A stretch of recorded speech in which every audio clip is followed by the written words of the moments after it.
souvent, quand je commence une conférence, c'est rare en fait que je me présente, je dis mon nom, et j'en dis généralement pas beaucoup plus. On me pose la question, ce sont des questions personnelles, je peux répondre. Mais pourquoi j'en dis pas plus? Parce que ce qui est important, ce sont des informations que je donne, qui peuvent être encore une fois des matériaux qui nourrissent votre réflexion, mais que ce soit moi qui vous les dise ou un autre conférencier, ça n'a pas d'importance. Ce qui est important, c'est ces informations qui participent à notre développement spirituel individuel, à notre développement spirituel collectif et à la construction de cette nouvelle civilisation.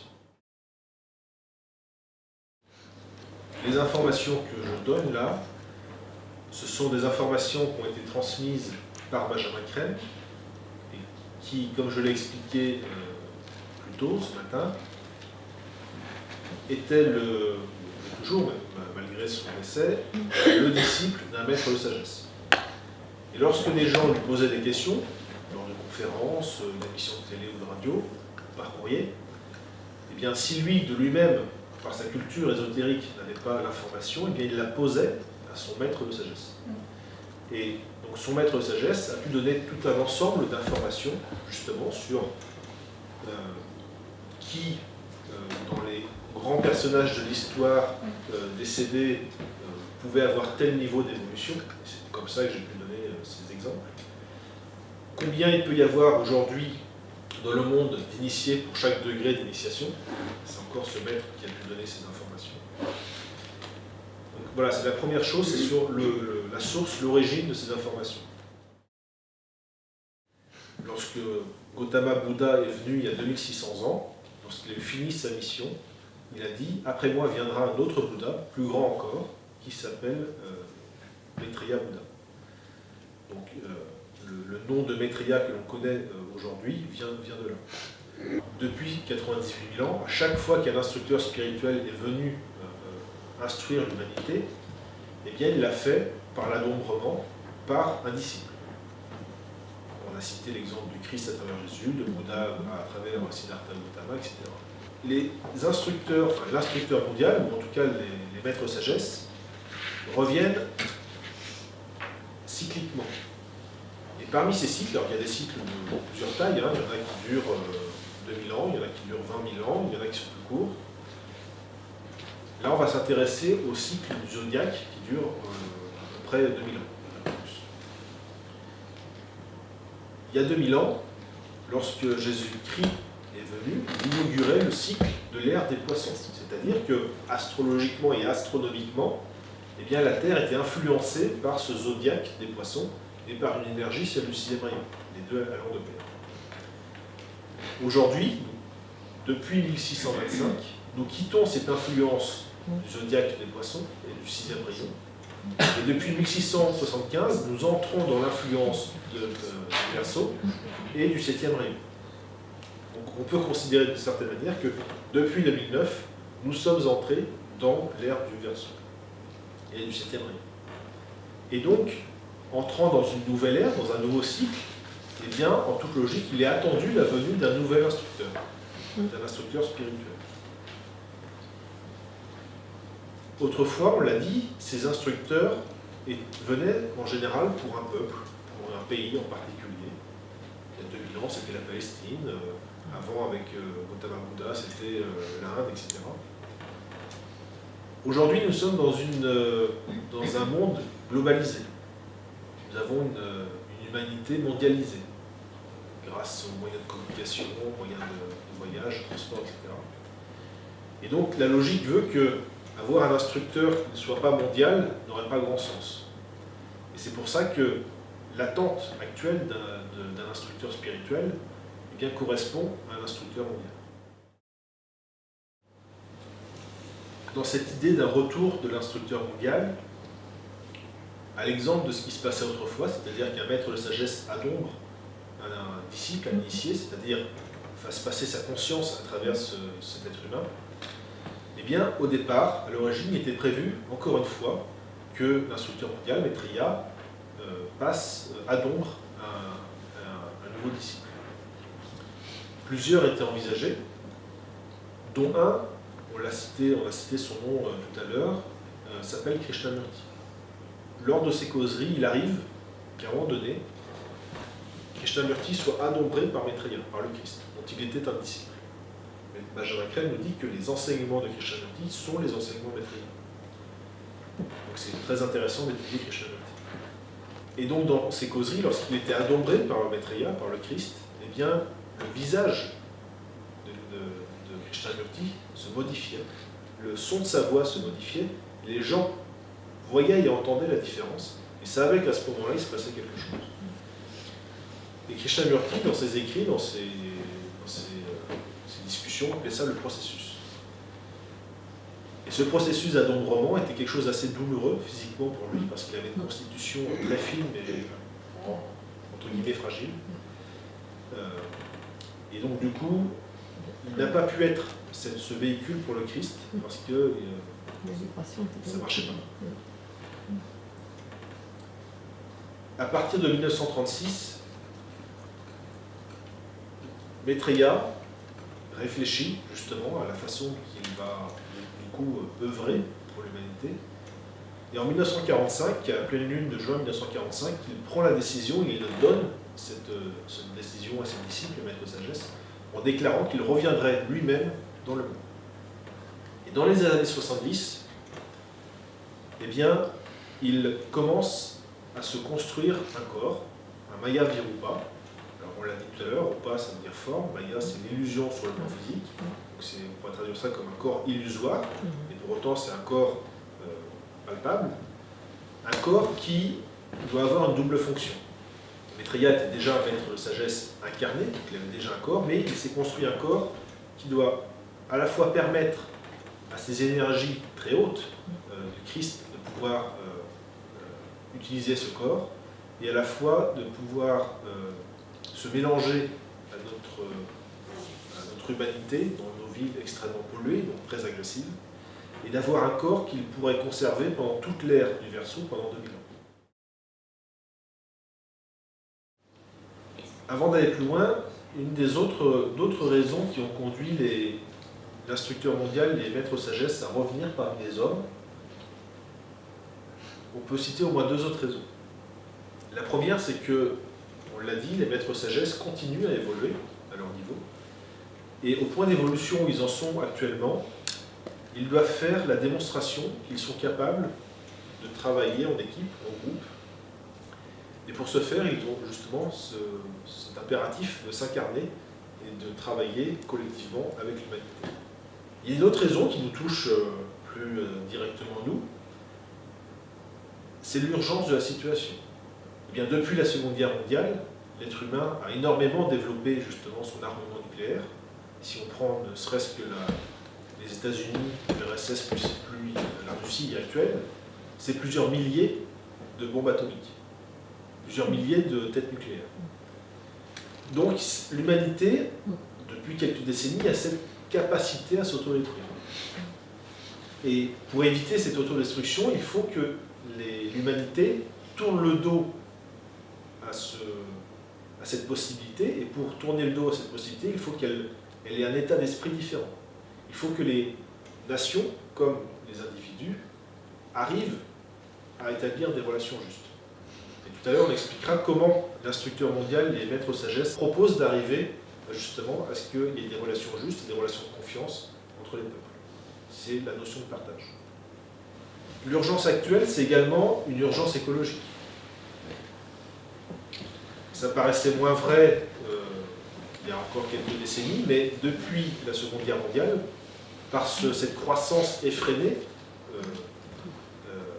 continue, on se satisfait depuis des décennies d'avoir des croissances à deux chiffres, et puis après on se dit, il n'y a qu'un seul chiffre, et puis après c'est 0, quelque chose, et puis c'est un malheur.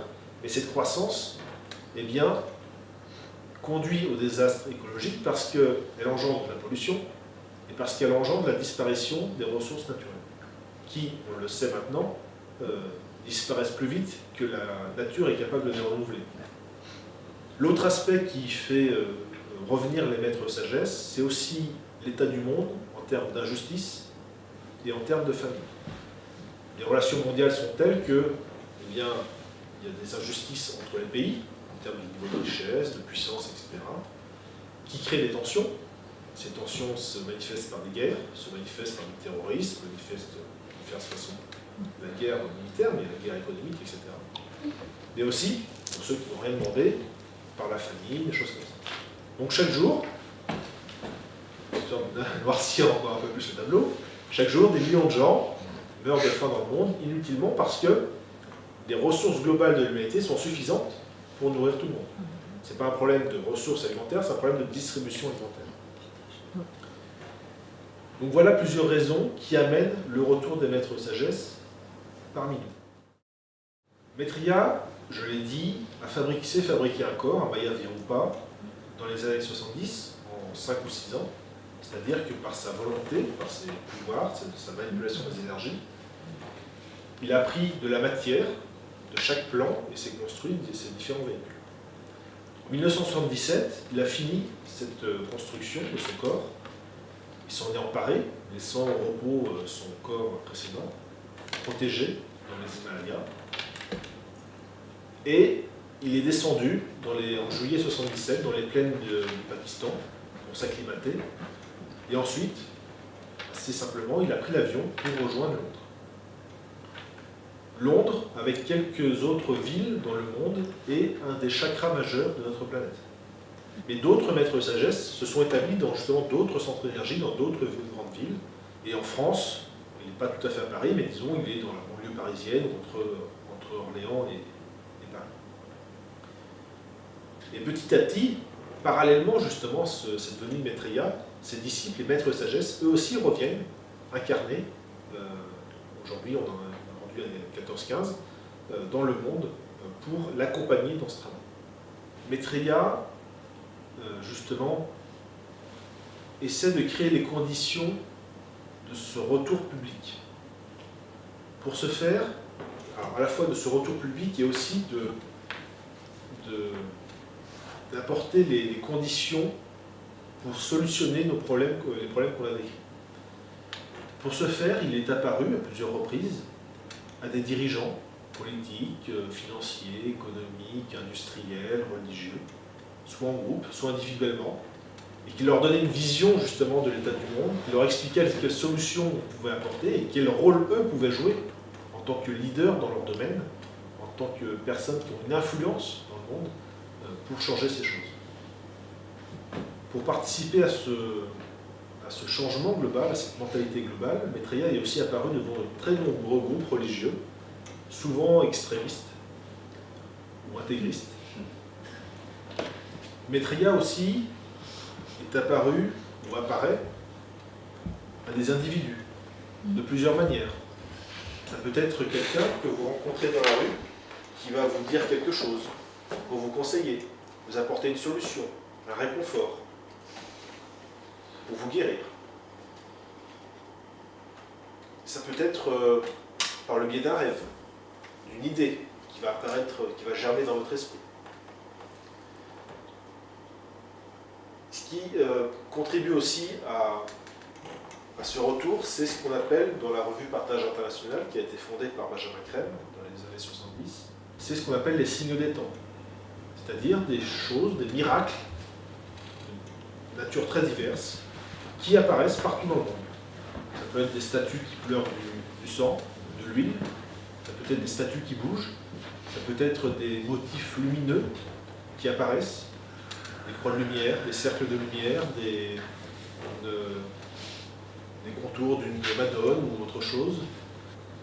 Tout à l'heure, j'ai dit que je vous expliquerais cette main, l'histoire de cette main. Il s'agit de la main de Maitreya. En 2001, il y a quelqu'un, un Espagnol, qui habite Barcelone, qui se rend dans sa salle de bain et qui voit sur le miroir de sa salle de bain cette empreinte.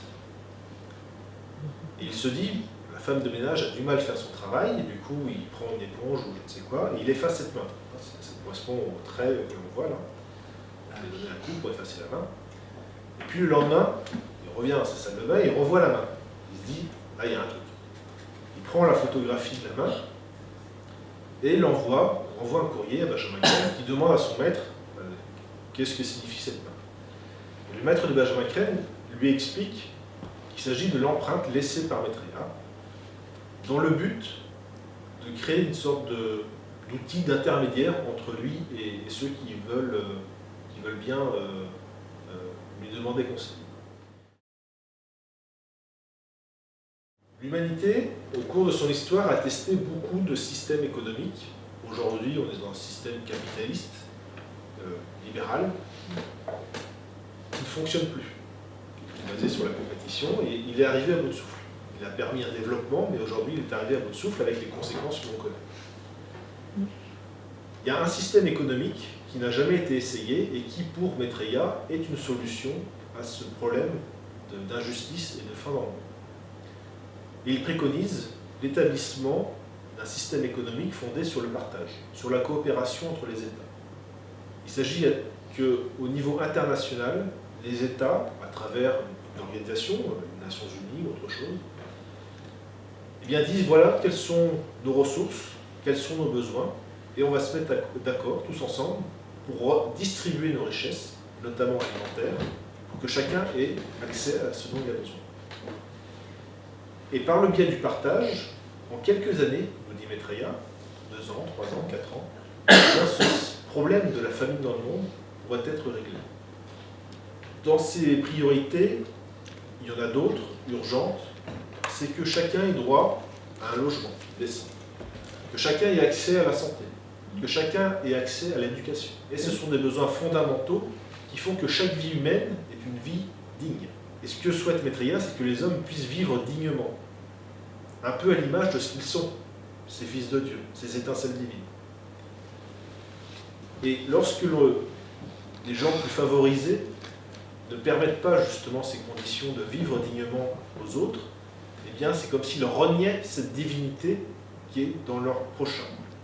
Il n'y a pas longtemps qu'il y a une réelle prise de conscience, parce que là ça bouge depuis quelques temps, mais c'est pas si rapide que ça en fait. Et c'est justement là où on voit l'action des actions aux États-Unis et tout ça. Cette idée du partage, elle était inconnue au départ. Et depuis quelques années, cette notion de partage, on la retrouve partout. Tout le monde en parle. Pas forcément dans les termes que je suis en train de dire, mais la notion de partage se démocratise et est prise de plus en plus au sérieux, comme la notion d'écologie. Donc ça montre bien que cette évolution, ce n'est pas uniquement le fruit d'une mode, mais d'une action puissante donnée par les maîtres de sagesse à travers des individus. Il y a d'autres priorités de Maitreya, on peut citer rapidement l'établissement de la justice sociale, politique et économique pour tous, l'établissement d'une paix durable, l'inauguration d'un système de partage, on en a parlé, la suppression de la culpabilité et de la peur grâce à la purification du cœur et du mental des hommes, l'éducation de l'humanité quant aux lois de la vie et de l'amour, etc., etc.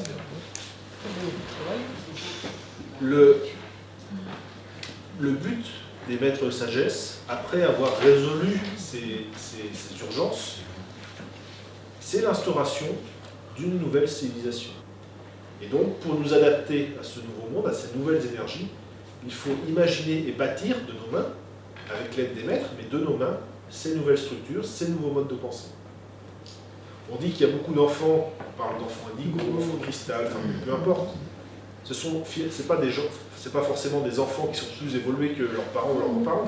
Ce sont des enfants, des âmes qui s'incarnent, qui sont plus touchés par ces nouvelles énergies. Et parce qu'ils ont une approche 7e rayon, eh bien, ils voient, eux, ce qu'il faut faire.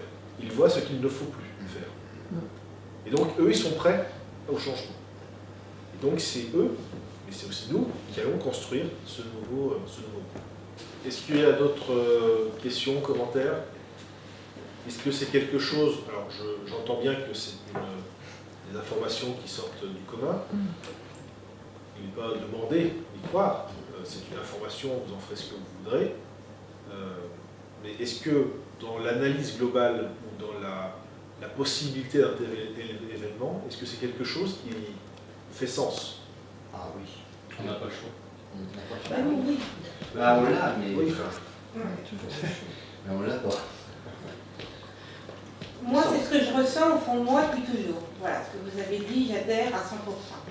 Il y a quand même pas très longtemps qu'on entend parler autant de la permaculture, ça a toujours existé, enfin, les jardins naturels et tout ça, mais autant qu'aujourd'hui, on n'a jamais entendu ça se multiplier à une vitesse grand V, quand même, tout ce qui est permaculture, tout ce qui est chacun un jardin, chacun on essaye de faire, ça a toujours existé, mais là ça s'accélère le mouvement.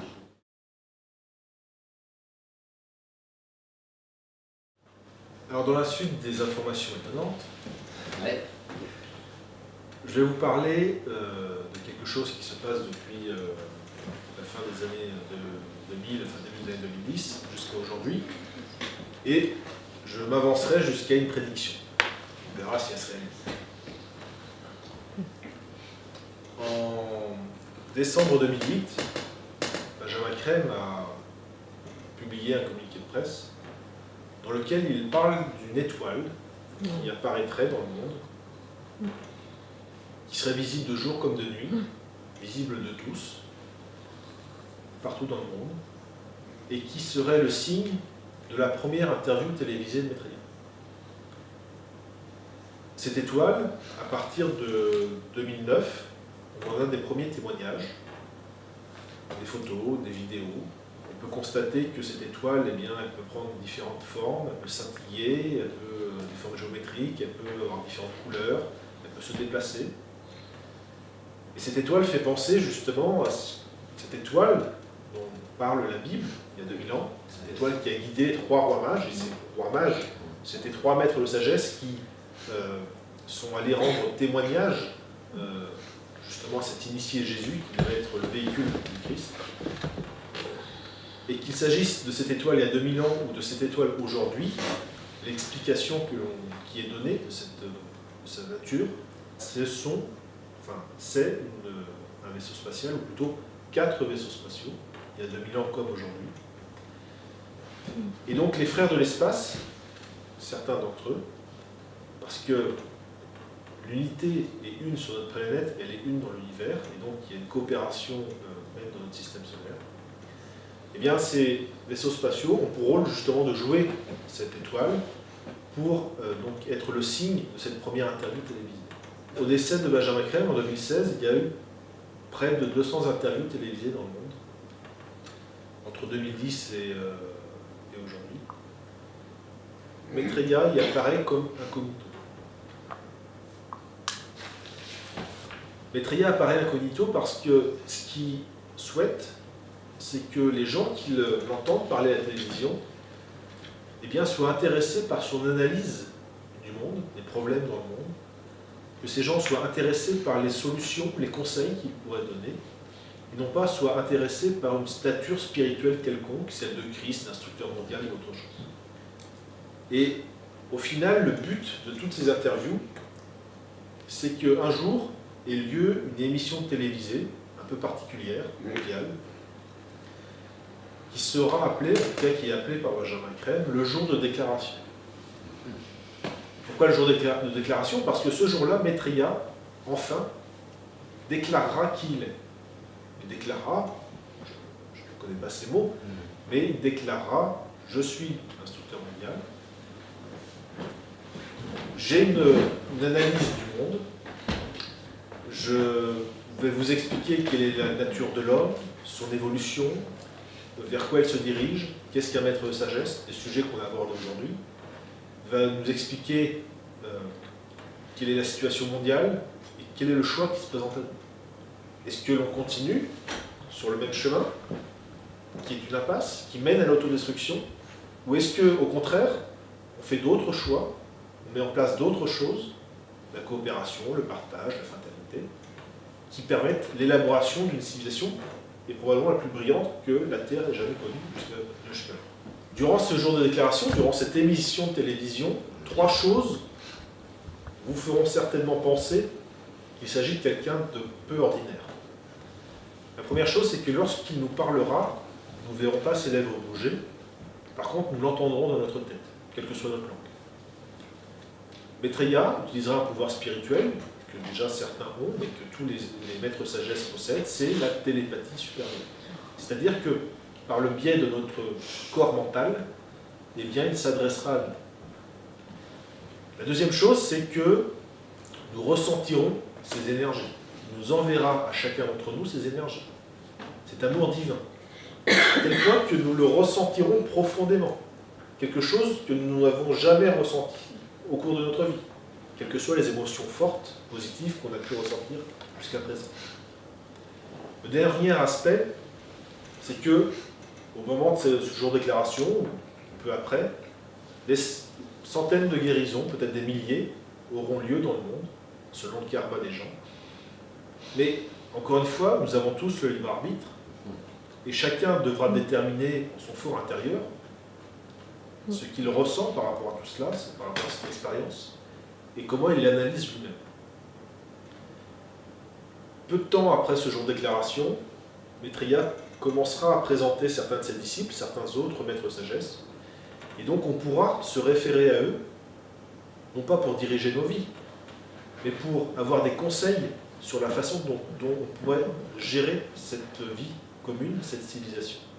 Et ce sera, encore une fois, à nous, de notre responsabilité individuelle et collective, de changer la vie, de changer les choses. Il ne faut pas attendre des maîtres de sagesse qu'ils fassent les choses à notre place. Ils ne peuvent pas enfreindre notre libre arbitre. L'humanité, eh bien, ne pourra plus fermer les yeux, ne pourra plus se dire on a encore du temps. Et elle ne pourra plus se dire on est seul. Moi je veux bien changer les choses, mais je me sens seul. Et bien là, les gens sauront qu'ils ne sont pas seuls, qu'il y a des gens, des guides, des sages pour les accompagner, et que son voisin, sa famille, ses amis ont tous vécu cet événement.